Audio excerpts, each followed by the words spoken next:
meaningful thing we need to communicate. What age group are we going to start with? What are all the learning objectives we want to cover? What kind of content are we going to actually be able to disseminate? How do we sort of fudge the latency factor? Because again, like I'm saying, that's how long ago this was. So we were really tight on what our last mile looked like.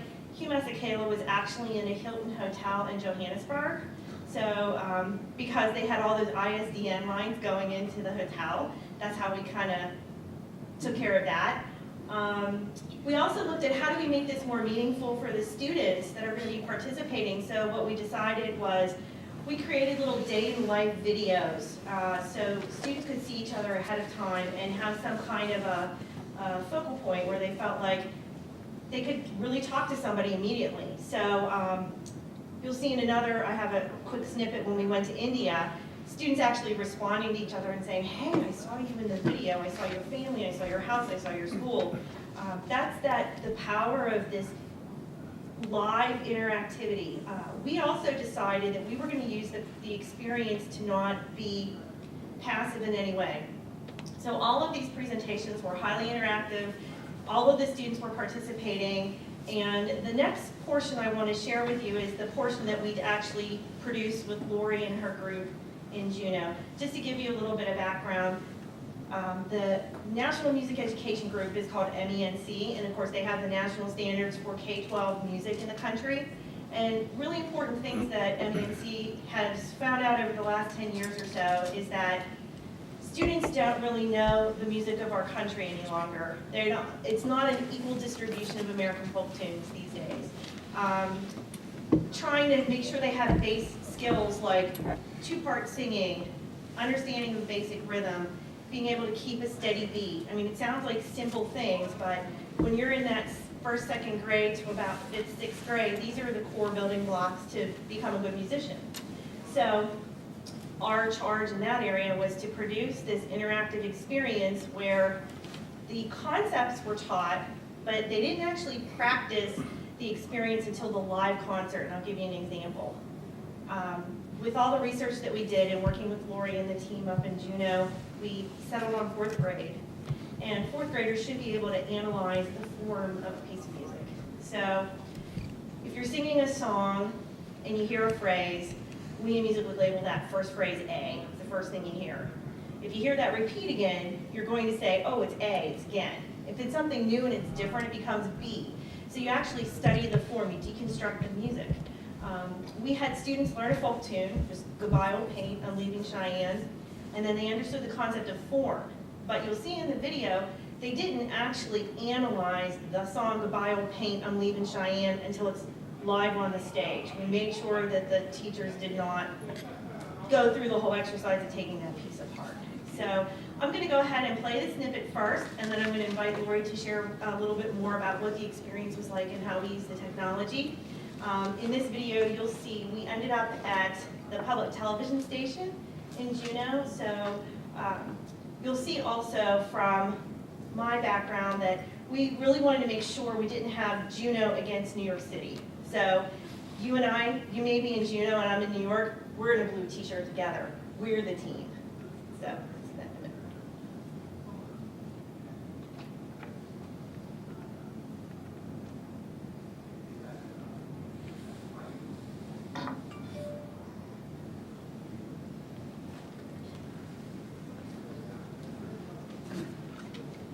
And the program's called My God.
world, hey, do you want to do this with us? And they say, sure.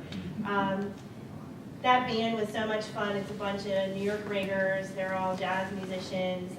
Chris, the leader, the trombonist, plays jazz and classical. Ray Vega, if any of you are big Latin bop fans, that's Ray Vega, who was our little foil who had the squirrel. Again, we had all of it set up so that the students felt like they were immersed in the experience.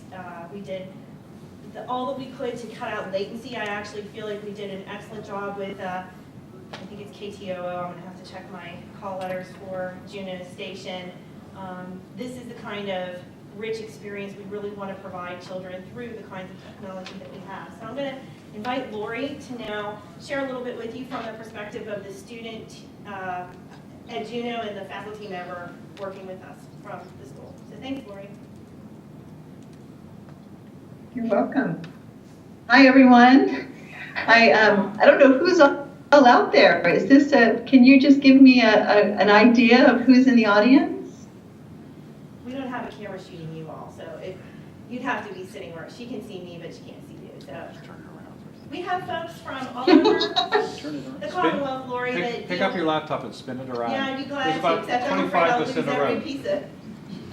every piece of connectivity I have. No, I was just curious. No, that's fine. So you can share with her what So, Go ahead, Lori. So, thank you so much for having me, Rosemary. And it's been, I was just thinking, it's been a long time, but this partnership with Carnegie Hall really launched our school into an art-graded school. And the opportunity that was given to that class to connect with kids from New York City, not only just in looking at the musical aspect and showing that we're part of this United States. I mean, we tend to be so far away that it really brought us together. And then also sharing just like, what is it like to live in New York City versus what is it like to live in Alaska? And to bring the kids together to be part of this partnership was wonderful. And we really appreciated the flexibility, because I don't know, Rosemary, if you want me to talk about the curriculum, but we not only had this link up, but we had about maybe 20 teachers across the district who received recorder lessons to connect with the link up program. And again, that was done through the university, where we were receiving those lessons from New York City. And it led to over, I'd say about 1,500 students who came to the Juneau Symphony and played a song using the recorder based on the Link Up program. So it led to a lot of rich opportunities for our kids, not only in the curriculum, but with the community. Thank you, Lori. So we did, as you may have seen in that front, sort of the title of the video, it said Link Up Long Distance. The part of Link Up that we do regionally is exactly as Lori shared it. When I was at the hall, we had these programs going around the country, and then local symphony orchestras would perform, and the skills that the students learned through the curriculum that we put together and teaching them the basics of how to play the recorder, they actually would play musical pieces with the symphony orchestra. And rush to the stage sounds funny, but it's true. I actually saw one of these being produced back in Pittsburgh, my hometown, at the Carnegie Music Hall in Oakland. And there were kids that when it was time to play that piece, they picked up their recorder. They didn't understand they were actually going to sit in the seat they were in, where they were in the hall. They walked up to the stage because they were ready to take their spot with the orchestra. So these were the kinds of experiences we really didn't even anticipate would come out of it, but we wanted children to feel like they were really part of the overall experience. And the technology, the seamlessness of the technology can make that happen when it's able to handle the rich media. That's really what we've learned. So through our experience up at Glacier Valley, we gained even more competency, I can say it that way, and we went even more broadly. So the next excerpt I'd like to share with you actually happened with 4 high school choirs from across the country. Every year Carnegie Hall has choirs sent in, and an audition tape, and we did select 4, to sing in a combination performance on the stage. And so Craig Jessup, who used to conduct the Mormon Tabernacle Choir, was our conductor that year, and he went out to the 4 high schools after the initial audition occurred, and he rehearsed with them there, and he identified where their weak spots were. So we hosted then a rehearsal before the concert through the technology in the hall, and he went through and spot rehearsed with each of the choirs to try and help iron out the things that he had noticed when he was there. They got to meet each other, talk with each other. Their conductors got to meet for the first time, so that when they all came to the hall, again, some of those barriers that you go through in trying to produce a large event were down because we had already introduced them to each other, and we tried to gain more rehearsal time through technology.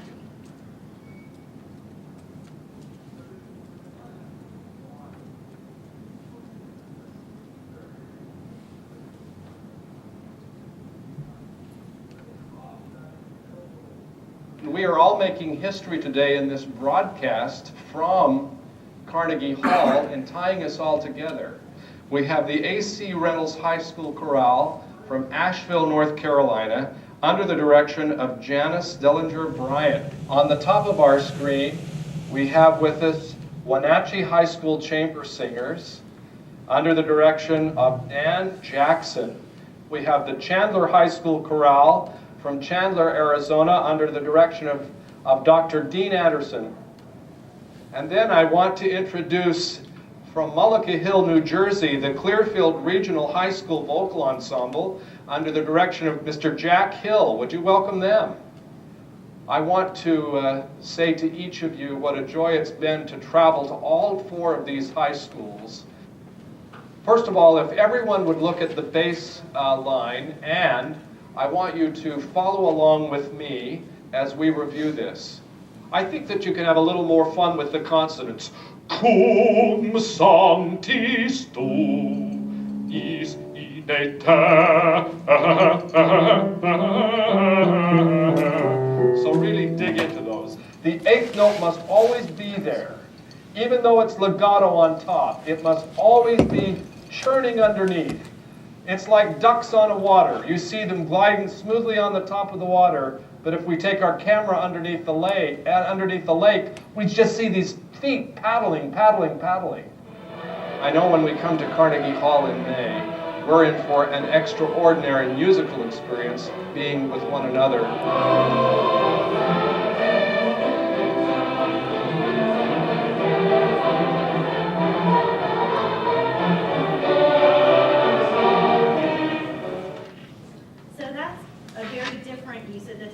Now, I know I2 does a lot with the New World Symphony in Miami in the same vein, and I actually did some work with them when I was back at the hall. Again, this is now opening up vast new vistas in my area of expertise in music. There are great opportunities as the technology gets better. So I just want to sort of go back to the education ease of it all. So, you have learning objectives in the middle. You really have to tie in those students and teachers right away. You have to have really sharp instructional designers because you have so many moving parts. When it actually got down to the production side of this live, we actually had an independent stage manager that came in and she called the whole show because there was so much moving down in the hall. You have to have that person who's got the reins on all the technology and the performers. And the rich media, it made such a difference for our students to be able to see each other well, hear each other well, participate live, have the spark of creativity that live music brings. So it was a joy. It was a joy to create these things, and it was a joy to have students enjoy them so much. Did they think about the technology? Nothing. It was like Alice through the mirror, right? They had no idea, they didn't really care. You're in 4th grade, you traded emails with somebody and they're your partner because they have your t-shirt color on, and the next thing you know is you see them, and that's really what we wanted to have happen. I think that one of the other things I'd really like to share with you, in fact, before we go on to this, I'm going to share one more clip. The last and the most demanding of the productions that we did when I was there at Carnegie Hall was we worked with groups in India. We had a high school in India, and we did regionalism in music. So similar to what we did with UMass Akela in using music as a means of passive resistance in a political environment. The students that were studying 10th grade world cultures at the time were talking about the regions in a country and how different they are. So let me just give you a quick taste of that, and then I'm going to take you to a website that we produced that stream. Let me.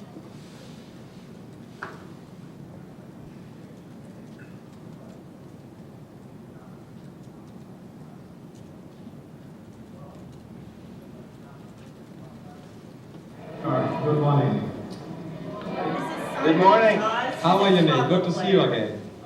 We want to wave to you. We want to wave to everyone in New Delhi. Give them a wave.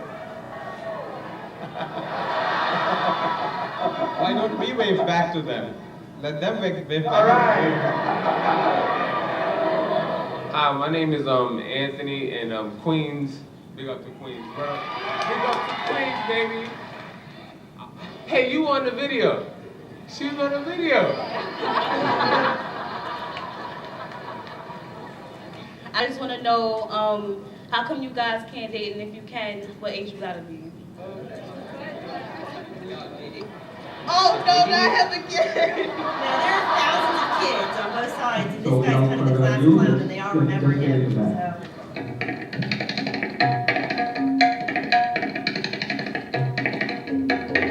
Here comes the train from New Delhi to New York.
the South African experience first, and then we did the Indian experience. And you can see even how much it had grown and how much we had learned about how we could interact with students more effectively and try and make it more personal for them and have it stick. You know, as educators, we're always trying to make sure whatever we're producing, people remember and they can apply their knowledge. So one last thing I'd like to share, and then I really want to open it up for a question and answer period for Lori and myself. The last thing that we did when I was at the hall that was, I think, really innovative at the time was we produced the Young Person's Guide to the Orchestra. Anybody in here familiar with that piece of music? Yeah? Okay. Who has a favorite instrument they'd like to share with me? Yes? Cello. Cello, excellent, that's a good choice. Okay, so the Young Person's Guide to the Orchestra is really well known in the orchestra circle. What usually happens is the author, the text is also Benjamin Britten, who was the composer of the work, and it's usually delivered in such a manner that the kids have to sit in the audience and just listen, and the adult reads a story. It's almost sort of like Peter and the Wolf. But oftentimes, kids don't care. So what we wanted to do was we sat down, and all of us who've ever played this and talked about this said, let's really figure out how do we flip the model and make this very meaningful for young children. So we ended up producing this website.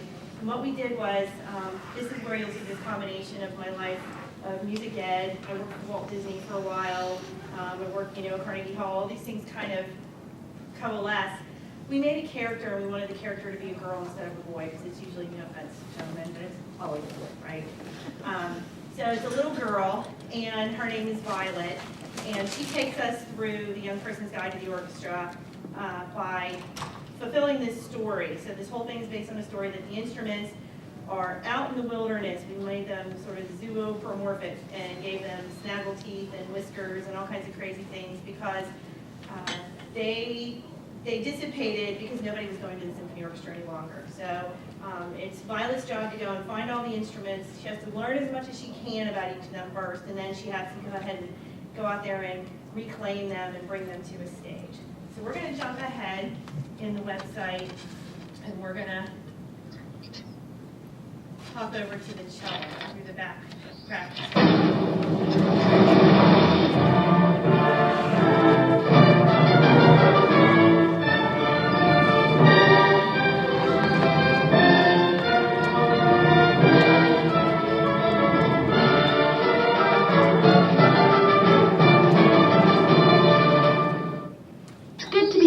Where should I go? Okay. So, you can see Okay, Uncle Al. I found the cello, but he's kind of busy. Seems like the baby giraffes are putting on a ballet, and the cello has to provide the music. So what are you going to do? Those adorable little giraffes asked me to help by placing one of their hoofs on the cello's cello. Cello players make different pitches by pressing the strings down in different places on the fingerboard. The closer to the bridge you press, the shorter the length of the string that vibrates and the higher the sound. The closer to the scroll, the longer the string and the lower the sound. Makes sense. So kids say, I don't remember. Oh no, what am I supposed to do? So just before they're launched into the game, we always made it completely porous. They can stop right there. They can hop back to this book. We made this kind of a magic book. It has everything you could possibly want to know from a fourth grader's point of view about the Young Person's Guide to the Orchestra. And again, remember, this is 2006, so it was innovative for its time. But I will tell you that it's still up on the web, and believe it or not, I still get people calling me or emailing me and asking me questions and talking about the instructional design, the educational approach. We did things like this, which was to create a 3D model of the cello, because so many people have never seen an instrument up close or touched an instrument. We tried to create things that we thought would be really valuable. We have things like the theme is so important in this piece of music.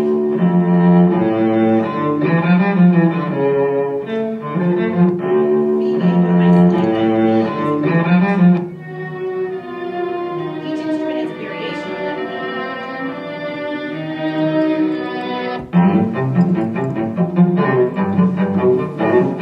Okay, Uncle Al, I found the cello, but he's kind of busy. Seems like the baby giraffes are putting on a ballet, and the cello has to provide the music. So what are you going to do? Those adorable little giraffes asked me to help by placing one of their hoofs on the cello's fingerboard in the right places to play the tune. Now, all I need to do is listen to the current note, then the next pitch, and choose where to move the hoof to make the string longer or shorter to match it. Remember from the book, a shorter string will sound higher, a longer string will sound lower. First, let's hear the tune. Now let's hear that first note. You know that note, right, cutie? Here's how the current pitch sounds. Here's the next pitch. Okay, which one? Who wants to tell me? Is the pitch going up or down? Shorter. Going up, so we need to make it shorter. Yay! So you get the idea. Hey, this is pretty neat. Current pitch. Now, if you get it wrong, we have good positive reinforcement. We say go back to the book. We say think about what the string length is. We say, what do you think? Why don't you go back and take another look? No, we didn't go through the whole massive amount of resources in that book, but you can go through, and by the way, I want to give credit. Those were young students from the New York Youth Symphony that we hired, the New York Phil Youth Symphony. So it was so much fun to bring people in and record them in the studio, and they got it because they deal with students so much in their lives too. So all of these things are in that book for every single instrument, and at the time, this was a streaming website. So the people we worked with, a company called Rolling Orange out in San Francisco, helped us really figure out how we're going to deliver it best and what kinds of things we were going to do. So remember, again, put this in context, this is almost 10 years ago. It was really, for its time, robust and innovative, especially those concerts. So this is the kind of opportunity, I think, in the state of Pennsylvania. I wanted, so to wrap up the demonstration part of this, having Kimber here and having the ability to connect all of the great arts institutions. I mean, we're such a lucky state. We have 2 major symphony orchestras in one state. It's amazing. We have so many other arts institutions across the Commonwealth. So I think and encourage all of us to think about how we would also partner with musicians, with arts institutions, with libraries, with the students in the higher ed that are going to be the next level of teachers that come out to do this. I know right now that in K-12 in some states, like in Florida, you have to take an online course before you're permitted to graduate, preparing people more and more for these tools. What are we doing to make sure that every single educator that comes out of Pennsylvania schools is ready to serve not only that younger audience they're going to teach, but has the capability of designing things themselves? This is where I would like to bring the conversation now and encourage you to ask us questions, both Lori and me, and talk about what you might have expected to see if this wasn't what you were expecting to see from the description. So please, be glad to answer questions. Yes? What more can you tell us about the Link Up program? Link Up had it was the 2-component program. The one was the interactive experience that we produced with certain communities. So we produced it in Alaska, we produced it in Hawaii, we produced it in very distant places that the students would probably never end up in New York City as a young person to be able to experience the hall. And then the culmination of the experience was, so once you study the full curriculum and you learn the basics of recorder playing, we also went into the 2nd, 3rd, 4th grade classrooms to help the classroom teacher, because as we know, the arts are in varying levels of stability around the country. And so we had to make sure that we worked with the music teacher as well as the general classroom teacher to be able to provide this base information. And then every community we worked in Chicago, we worked with Northwestern, I have to dig back in my mind now, several. We worked in West Virginia. We would then have that regional orchestra perform the literature that they studied, so concepts like how to analyze a piece of music. We used the Hide and Surprise Symphony and had students look at form and students look at what music lines were doing what. That would all culminate in the live experience in the hall where students would play and sing and interact with the orchestra members. Do you know of any schools participating in that in Pennsylvania? I think they've changed the program since I left and returned to PA. So I don't think that Carnegie Hall is actually doing it again, but there's no reason why we couldn't do it in Pennsylvania our own way. Rosemary, I think there's still... Are you doing it in Juneau? Yeah, I know that we've been in contact with, they've got the, every year they put out a new focus. And I know that we've had a hard time getting it started back just because of the symphony, not because there's a lack of interest from the schools. In fact, we still have musicians from the Juneau Symphony who said that was the most beautiful experience, having that many children feeling like they were a part of an orchestra by playing this melody. And it gave us a reason to really study in depth the pieces. But it was more because we're a community orchestra and the conductor flies in, it was hard for them to do a concert just for the kids. But I know that Kodiak still does it, Fairbanks still does it, Homer. So we have these isolated communities that have connection to all of these rich resources because of what Carnegie Hall continues to do. And I think there's flexibility based upon what resources you have in your community. Super, I'm glad to hear that. I wasn't familiar, so that was the intention. The intention was to plant the seed and let the tree grow in a community and then have that community embrace it and do what they would choose to do in the future, so that's wonderful. Any other? Yes? I'm interested in this idea from a K-12 school of synchronous. There's not a lot of synchronous training that goes on, period. And so my question is, like, if it's still going on in Alaska, are they doing it in the schools? What kind of tools are they using? Is it, obviously it's synchronous, they're working with other musicians. So how are they doing that? I know you said originally they went to a public TV station to use their equipment, but are they able to do it in the schools, and how? Before you respond, Lori, just a quick aside. So when we did it at Carnegie Hall, Music Hall in Pittsburgh, when I brought it to Pittsburgh, Duquesne actually did it. And we taught recorder lessons to the second, third, fourth grade general teachers at Duquesne. They actually came in and they went to a room that had video conference equipment, and we taught from the hall at that point. So it's doable, you know, and I think it's finding the right people to set it up and follow through. So Lori, I'd be very interested to hear, do you still do the initial teaching and learning through video conference? I'm sorry, I didn't hear the question. Do you still do initial teaching and learning for the performances through video conference? Do you teach the curriculum through video conference? We don't, but I don't know if Kodiak, I think it's been bits and pieces, but I'm not sure. That's one of the things, I think, when you have a team that's in place and they're always producing it and you have that regular schedule, that's probably, and I'm sorry, I don't know what they're doing currently either, but it's doable. I mean, it's very doable. Put my Penn State hat back on for a minute. What I just completed a project was working with doing synchronous video conference around the state, and I think it is a very powerful tool. They wouldn't keep making iPads and iPhones with all of the tool sets that you can use to talk to each other and see each other at the same time.